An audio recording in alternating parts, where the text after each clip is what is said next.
Welcome to Samba Samba. Enjoy the video. You start by confirming the insert size and material so you choose the right tools. Once done, clamp the part securely to prevent movement. Apply penetrating oil and wait a few minutes to loosen corrosion.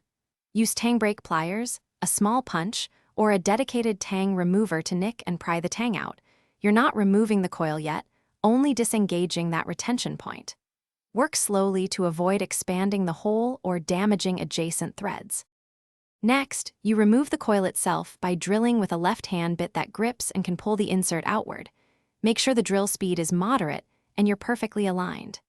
If the coil breaks or the drill grabs, switch immediately to a screw extractor designed for helical inserts and turn counterclockwise to back pieces out. Once the bulk of the coil is gone, vacuum chips and inspect the bore for burrs and leftover tang material before proceeding to restore the hole. Finally, you deburr the hole carefully with a countersink or pick and verify thread size with a gauge so replacement inserts seat correctly. If the original threads remain sound, chase them with the correct tap. Otherwise, select an oversized repair kit and install a new insert with the coil driver, making sure the tang is removed if required. If something goes wrong, like a broken fragment, you can drill oversize and use a repair sleeve as a last. Thanks for watching. Consider subscribing if we helped you.